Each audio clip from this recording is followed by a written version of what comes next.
Good morning, guys, and a great welcome from Istanbul, the financial capital of Turkey. And we're gonna explore this beautiful city here.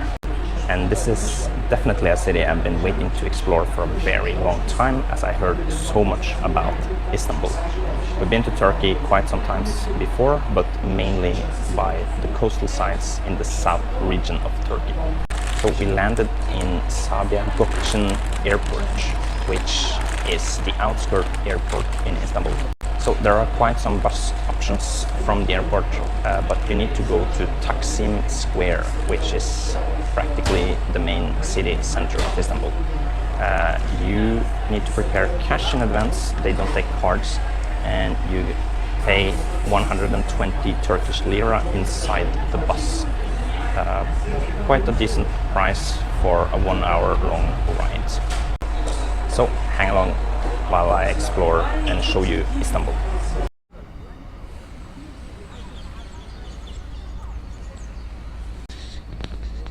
I'm standing now in front of one of the world's most famous landmarks, and definitely the symbol of Istanbul and a symbol of Islam, Hagia Sophia. The former church and cultural site of Turkey slowly transformed into a mosque. We're gonna see this famous landmark in a bit closer view, but I just thought it was so fascinating, so cool, and so spectacular to see it from this angle here. The sites here pretty much remind me very much of the Balkan countries that we visited previously, and the Balkan countries we showed you, especially Bulgaria, Belgrade, Kosovo. It's a combo of all those countries, and Albania, of course.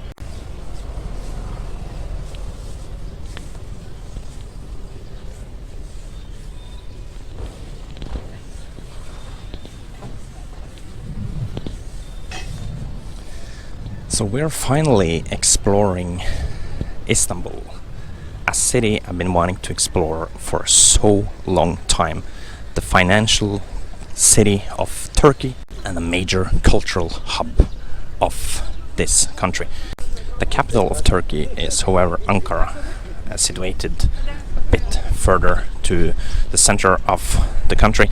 Still, Istanbul is the largest city, and also Istanbul is the 15th largest city in the whole world. Actually, Istanbul recently surpassed even London and Dubai as the world's most visited city, which is pretty cool to think about. It's 15 million people living in Istanbul, making it one of the largest metropolis in the whole world.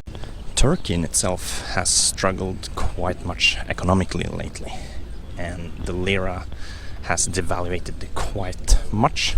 Now it's slightly more expensive than previously, also because of the war in Ukraine, because of after effects of COVID-19 and all that matters. So it's a lot of factors making Turkey less decent when it comes to price than it was quite a few years ago. But anyway, we are here to enjoy maximum this cultural metropolis of the world and the binding point of Europe and Asia. The first thing you will see in Istanbul is all this beautiful architecture, and I can't actually express it with good enough words. These mosques, these former cultural sites, which have now become mosque. Even though Turkey officially is a secular state, it's also a Muslim state, but at the same time people here are quite open when it comes to the religion. You hear the prayer 5 times a day, as normally in Muslim majority in countries where the majority of population are Muslims. At the same time, I think what I observe at least is that most of the old generations are wearing hijab and headscarves, and it less occurs to the younger generation.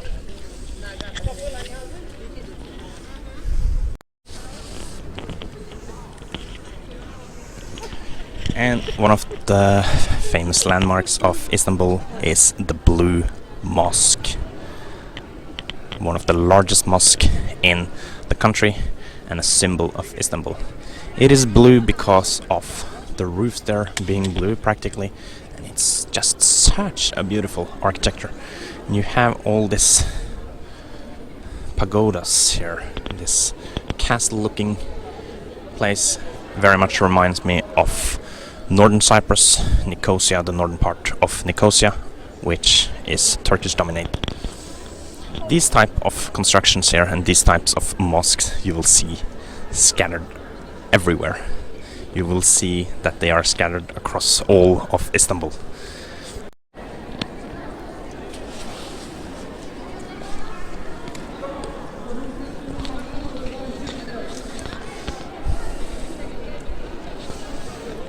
So just to shortly explain the history of this blue mosque here. Actually, the blue mosque is also known as Sultan Ahmed Mosque, and it was constructed during the Ottoman Empire in 1607, between 1607 to 1619. And at that time it was constructed as a mosque. What's very fascinating about this mosque here is that it's still operating, is that it still stands as beautifully as it was during the time of Sultan Ahmed in the 17th century. And then you have these minarets, these 4 minarets towers dominating the view of this mosque from long distance.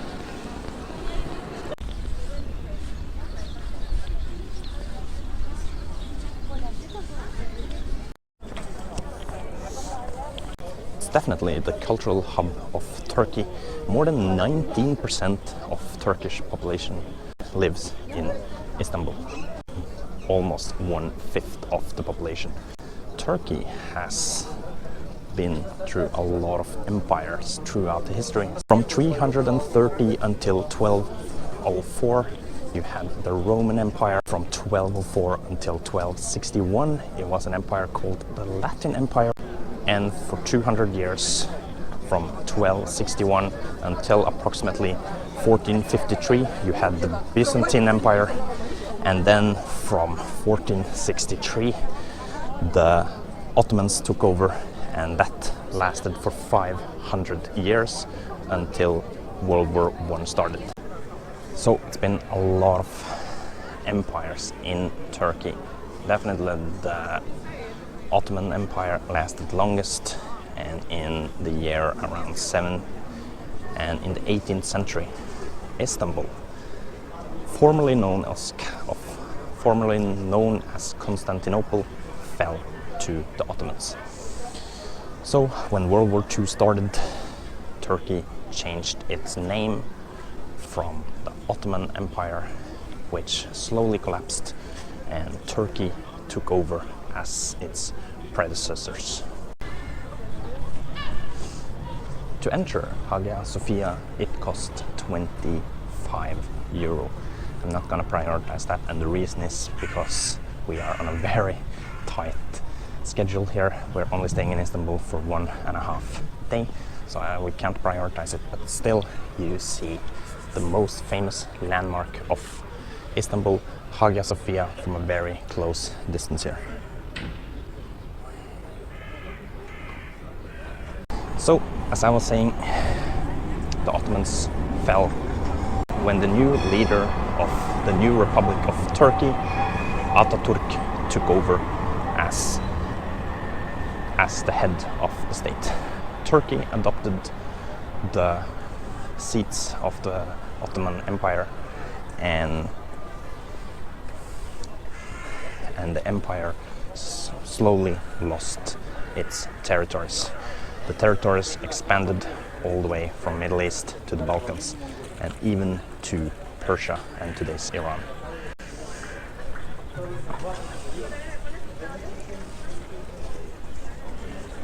Yeah.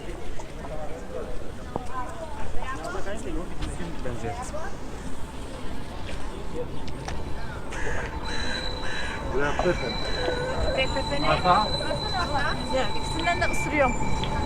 Perfect.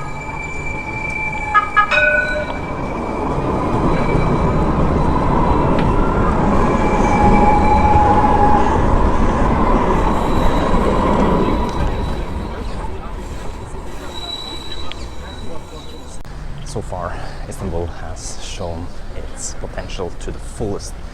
Our next destination is also one of the famous landmarks of the Middle East, the Grand Bazaar.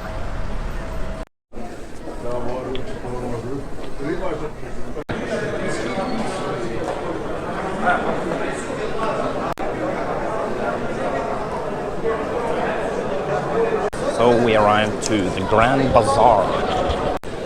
It used to be the largest bazaar in the whole world, and it's practically the most famous bazaar. It's practically the landmark of all the bazaars in the Islamic world, in the Middle East. Bazaars, the Persian names for market, souks as it's called in the Arab world. Just look at the size here and all these people here.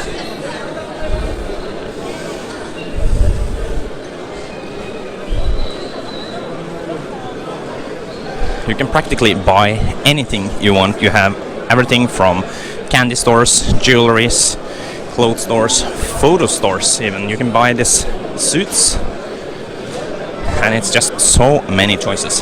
What I heard is that you need to have your negotiation skills very much available, because especially the merchants here tries to increase the price, especially if you are a foreigner. I've been to quite many bazaars before in the Middle East, and for me this is not so unique because it looks very much the same as the bazaars I visited previously in Erbil, Iraq, when I went there. In Erbil, Iraqi Kurdistan, Cairo. I went to bazaars in Kuwait. I've been visiting quite many bazaars throughout my traveling. But just the vibe and the feeling of being in the Grand Bazaar, the bazaars that started the market culture in the Middle East, and the bazaars is quite an authentic feeling. So this is the outside of the Grand Bazaar. Yes, you can see there are market vendors all around this region here. And it's practically so many people. So it's no wonder that the Turkish government are taking precautions when it comes to security. You see this armed police constantly everywhere here to show that they are in practically control.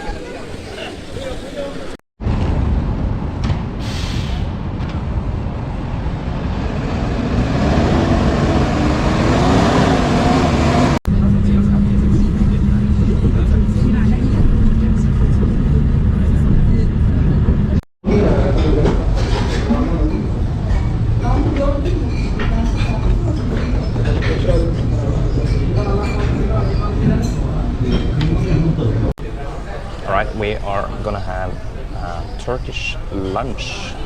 This here called kel pasa churuk, which is a lean lamb head trotter soup. And this is iskembe, which is practically tripe. And these type of meals are intestines, which are local cuisines. So let's try. This one is intestine with lamb, practically filled with a lot of spices. And we get always with Turkish cuisine, you have bread.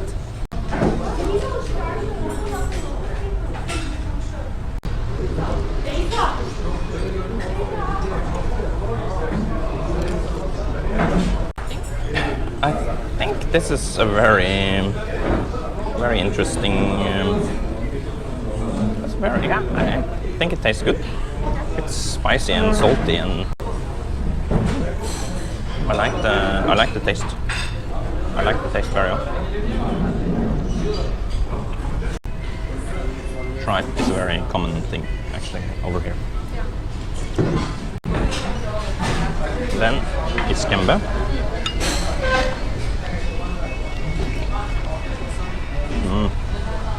Yeah, I like that one better.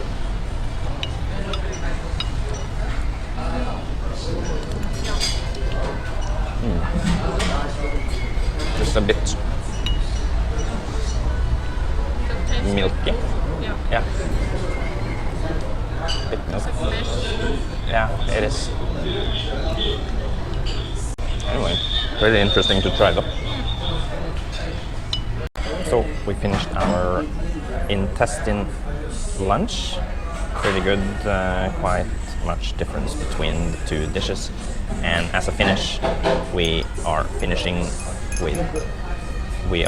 in Turkish style with Turkish tea. Put some sugar.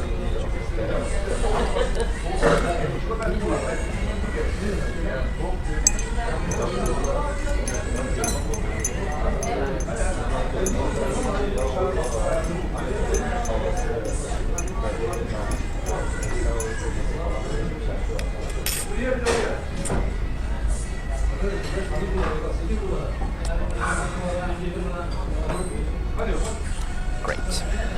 Lovely. I'm personally more of a coffee person rather than tea, but this is more to enjoy the local traditions.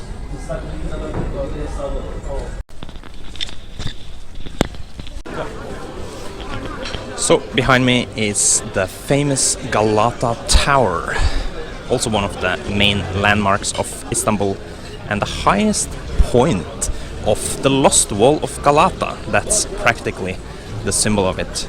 This was completed in 1348 and has survived tons of empires, including the Byzantine, Constantinople and today's Turkey. Unfortunately now this tower here, as you see, is under reconstruction, so it doesn't look so as pretty as I had hoped for, but still a remarkable point of landmark that you should see when you are here in Istanbul. This type of reconstruction is very typical when you go to these touristic landmarks, but you can't avoid it because they want to preserve it as best as they can, so that's just how it is. But still, you can enjoy the view that you see here, and just look how cool the tower in itself look like and can look like.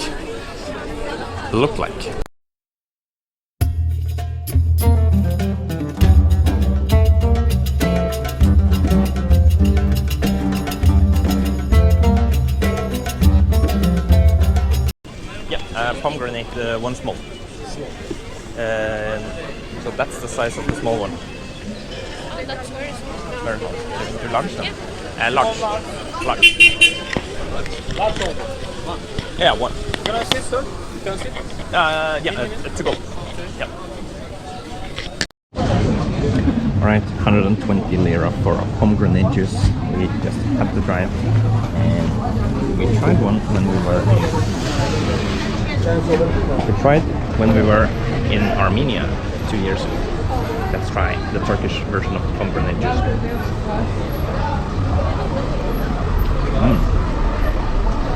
Tastes different.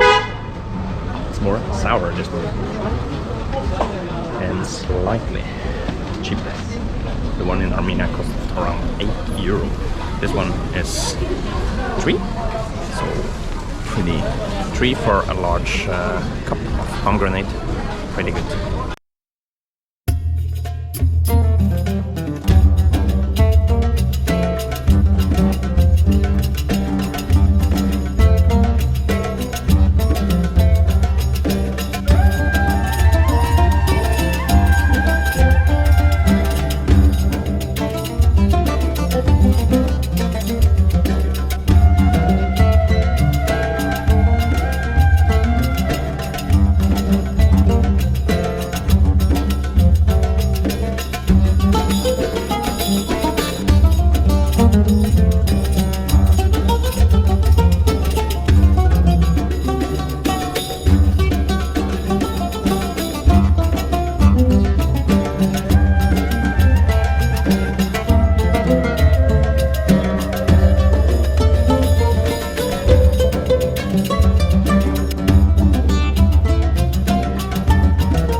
is the street we are in now.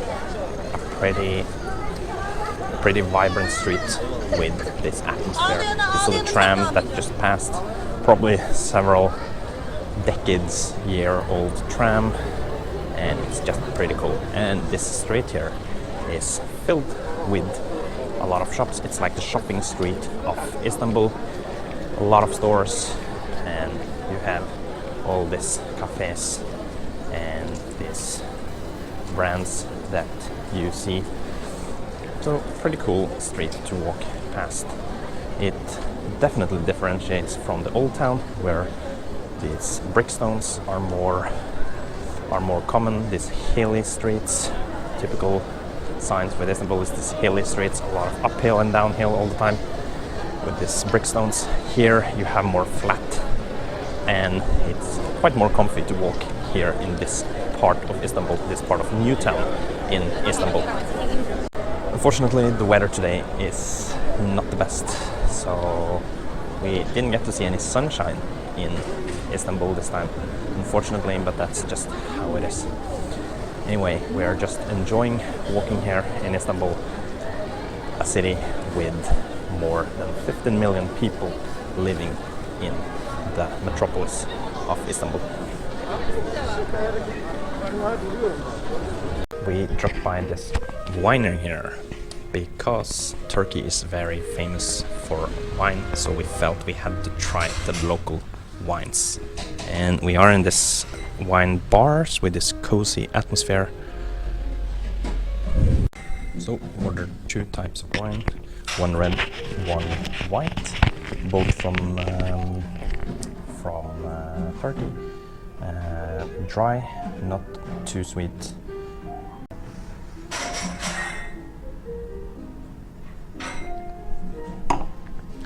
Definitely quality. It's pretty dry,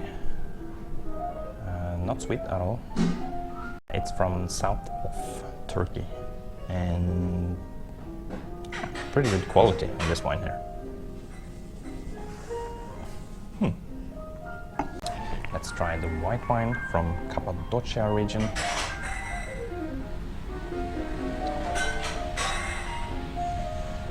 Definitely quality on these grapes here. Very easy to drink. It's no bitterness at all in this type of wine here. We felt we had to drop by a winery because it's quite cheap wine it's quite a decent priced wine in Turkey, due to the country being a wine producing country. So this is more like a local activity that we are doing. This place here is called Solera Winery, and it's situated in the shopping district of the new town in Istanbul, on the north side of the bridge.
As you can understand from this video, Istanbul is a city of variety and it has a very vibrant mood and atmosphere that can suit all types of people.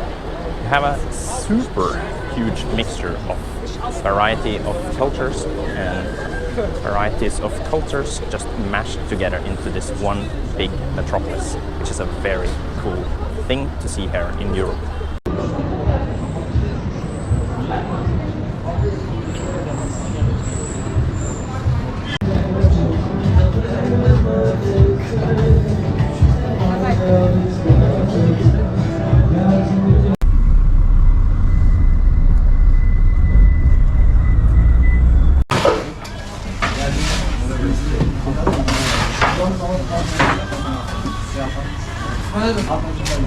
So this is the final result of pide, practically a Turkish pizza.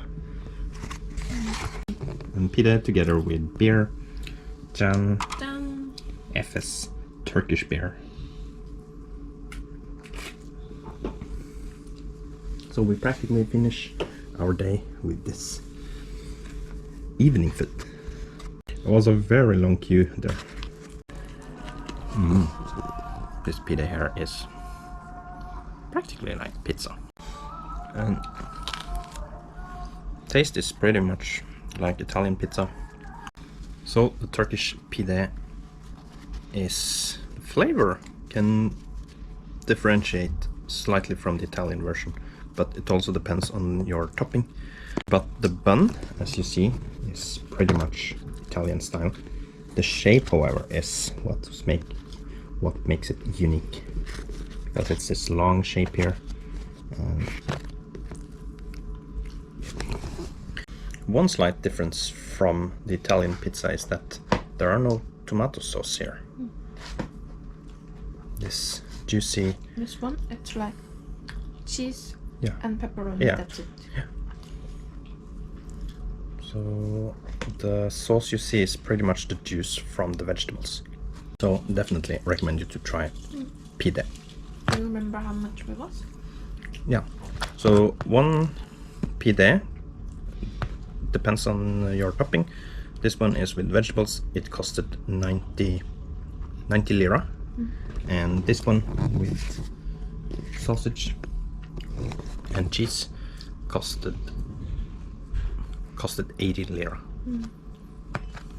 But I saw some other pizza like with bacon and so it costed 120 lira. So it depends on your topping, but pretty decent price anyway.